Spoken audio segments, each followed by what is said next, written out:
Welcome back sa Revealing Revelation, ang inyong Bible Prophecy Channel. Ako si Alan Dubre at kung nakatulong ito, paki-like, share at subscribe. At huwag kalimutan, sa description box sa ilalim ng bawat video, meron kaming karagdagang 10 iba pang channel ng pagsasalin ng wika para mas mapadali ang pagbabahagi nito sa pamilya at mga kaibigan sa buong mundo gamit ang sarili nilang mga wika. Alam mo, ang araw na ito ay magiging isa na naman sa mga kapanapanabik dahil babalik tayo sa mga pagkakaiba sa loob ng mga sinoptikong ebanghelyo. Isiniwalat namin na ang mga pagkakaiba sa mga kwento ni Mateo, Marcos, Lucas ay nagpapakita na ang katapusan ng mga araw ay Lucas, Marcos, Mateo, bago, kalagitnaan, pagkatapos. Totoo lahat. Hindi lang ito tungkol kay Mateo, kundi nagsisimula ito kay Lucas at pagkatapos ay kay Marcos at pagkatapos ay kay Mateo. At ang mga kwentong magkakaiba, lahat ng mga pagkakaibang ito sa loob ng mga ebanghelyo ay pawang propesya. At isang magandang halimbawa, kung bago ka pa lang sa pakikinig nito, irerekomenda kong bumalik ka at magsimula sa mga unang turo. Ito ay maiikli at maibabahaging mga turo, mga 15 minuto lamang para madaling maunawaan. Pero narito ang isang halimbawa. Sa 2 Korinto Kabanata 12, kung saan marami tayong binabanggit, narito upang tulungan ang mga bagong tao na makita kung ano ang nangyayari, upang tulungan silang maunawaan at maunawaan ang simula ng paghahayag. Makikita mo rito sa 2 Korinto 12 na si Pablo ay hindi lamang tungkol sa isang pangyayaring nagaganap sa kanyang buhay at mga bagay na nangyari na, kundi pati na rin sa loob niya. Ito ay isang makahulang misteryo tulad ng lahat ng mga pagkakaiba sa loob ng mga ebanghelyo. Ang Biblia ay hindi lamang isang ikatlong propesya. Halos buong pangyayari na iyon kapag nakita mo na ang lahat. At dito sa 2 Korinto Kabanata 12 na kung makalimutan kong sabihin kung anong kabanata ako naroroon, tumingin ka lang sa kanan at makikita mo ito. Ngunit sa 2 Korinto 12, kwento ni Pablo ang tungkol sa pre, mid at post sa panahong nasa itaas at partina na taon, isang pre-trib na simula sa Lucas at sa diskurso nito panahong 40 hanggang fiesta araw. Mayroon kang partin na taon, katumbas ng 7 taon ng mga tatak at mid-trib sa ebanghelyo ni Marcos.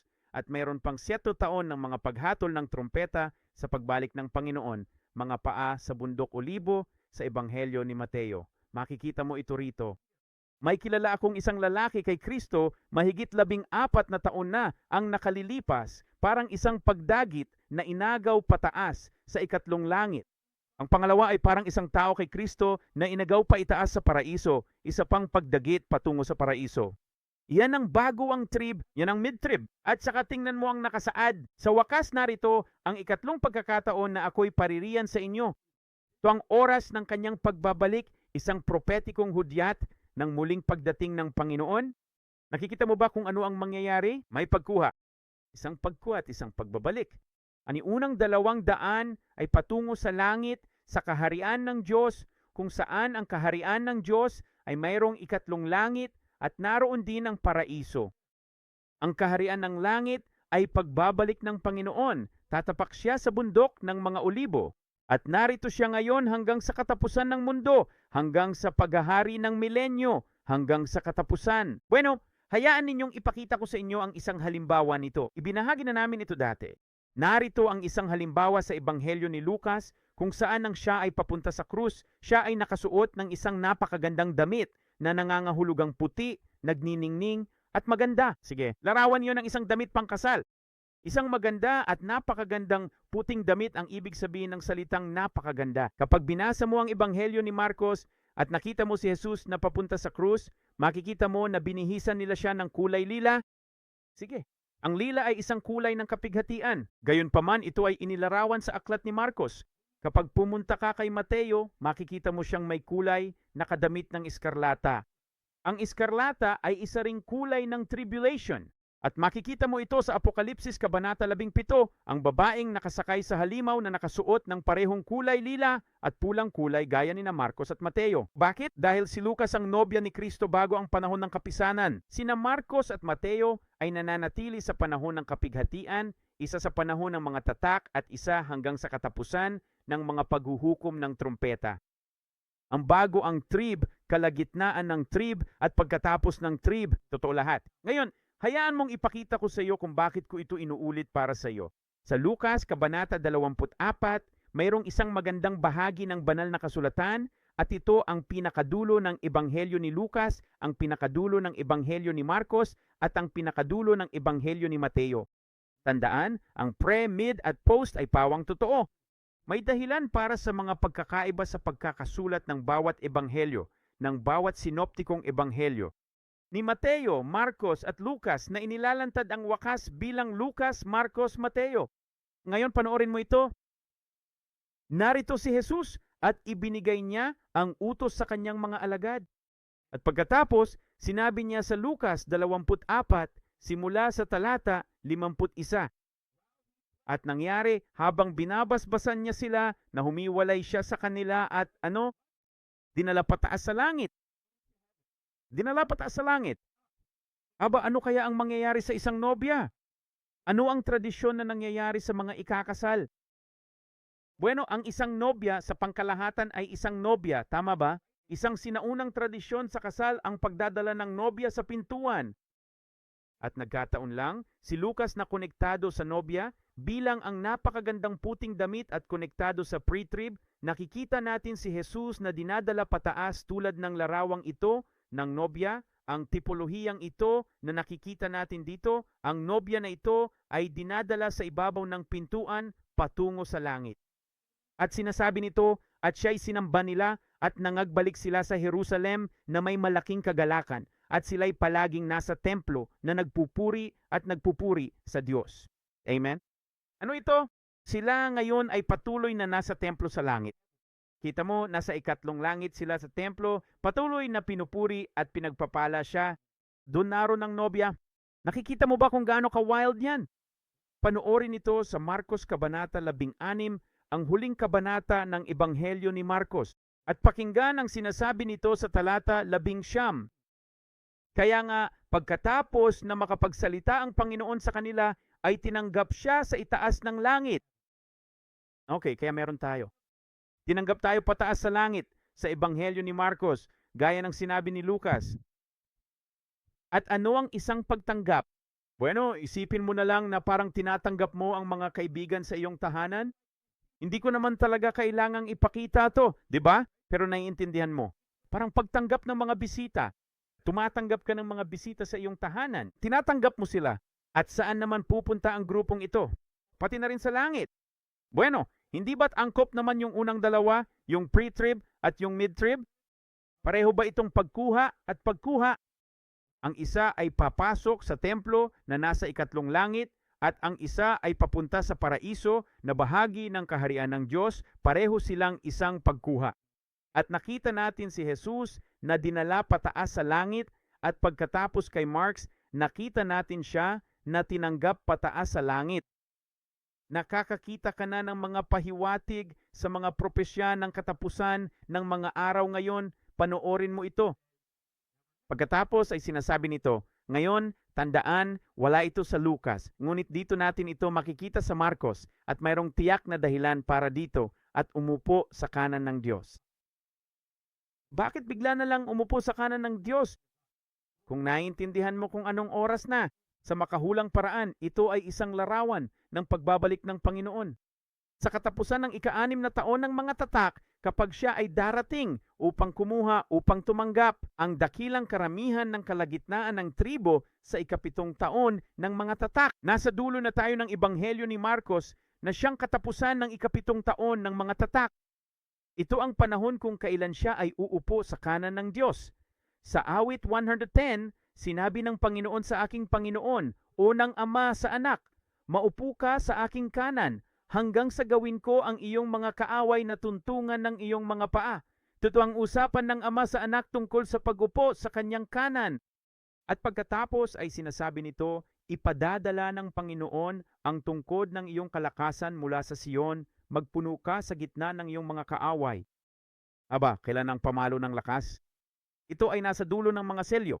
Kapag dumating ang Panginoon kasama ang makalangit na bundok Sion na mamamahala mula sa Sion, ito ay tungkol sa katapusan ng takdang panahon ng mga tatak. At pakinggan ang susunod na sasabihin nito.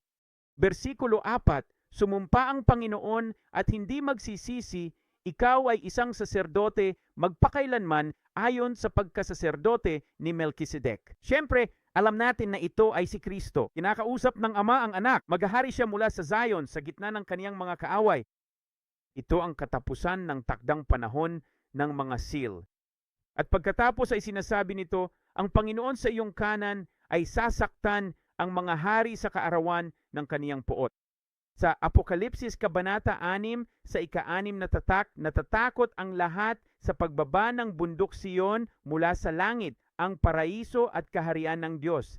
Sabi nito, mahulog kayo sa amin mga bundok at bato at itago kami mula sa mukha niya na nakaupo sa trono at mula sa puot ng kordero sapagkat dumating na ang dakilang araw ng kaniyang puot. Ito ang labanan sa pahayag, Kabanata 17.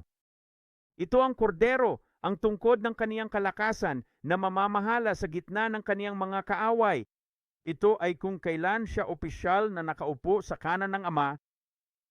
At nagkataon lang na ang tiempo ang siyang nakikita nating pinag-uusapan sa katapusan ng Ebanghelyo ni Marcos. Natanggap patungo sa langit na ngayon ay nakaupo sa kanan ng Diyos.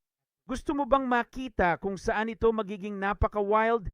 Panoorin kung ano ang mangyayari ngayon kapag pumunta tayo sa katapusan ng Ebanghelyo ni Mateo. Muli lamang sa pagkakataong ito sa Ebanghelyo ni Mateo, pakinggan ninyo ito.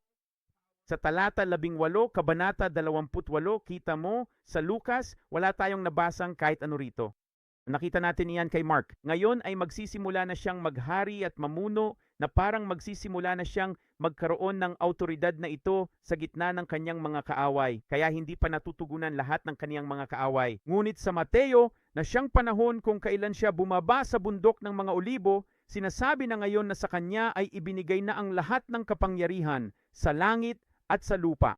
At tingnan ito sa Apokalipsis, Kabanata 11, versikulo 15, sa ika-14 na taon ng kapighatian. Pagbalik niya, ang mga paa ay nakababa sa bundok ng mga olibo sa ika-7 trumpeta, sinasabing ang ika-7 anghel ay humihip. At may mga malalakas na tinig sa langit na nagsasabi, ang kaharian ng sanglibutang ito ay naging sa ating Panginoon at sa kaniyang Kristo, at siya'y maghahari magpakailanman.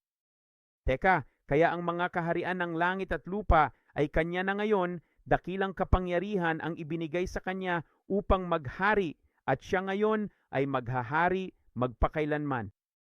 Aba, hulaan mo kung ano, kung babalikan mo ang Mateo sa katapusan ng Mateo, Kabanata 28, sa pinakahuling talata sa talata 20, sinasabi nito na ituro sa kanila na kanilang ganapin ang lahat ng mga bagay sa anumang paraan. Iniutos ko sa inyo at narito ako'y sumasa inyong palagi hanggang sa tingnan ninyo ang katapusan ng mundo. Bakit nagtatapos ang Ebanghelyo ni Mateo sa mga bagay na hindi matatagpuan sa Marcos o Lucas? Tandaan, si Lucas ay isang dinala pataas sa langit. Paumanhin, si Marcos ay isang taong tinanggap sa langit at ngayon ay nasa kanan ng Ama. At hindi aakyat si Mateo sa langit, kundi ang lahat ng bagay ay kanya na ngayon sa langit at sa lupa. At pagkatapos ay sinabi niya, ako'y sumasa inyong palagi hanggang sa katapusan ng mundo. Alam mo ba kung bakit ganon? Dahil ngayon ay bumalik na siya.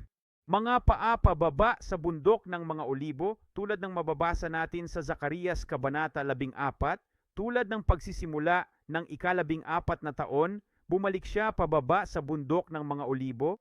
At nandito na siya ngayon hanggang sa dulo, tama ba? Ng paghahari ng milenyo hanggang sa katapusan ng mundo. At tingnan ang sinasabi sa Zacarias, Kabanata 14, versikulo 16. At mangyayari na ang bawat isa na matitira sa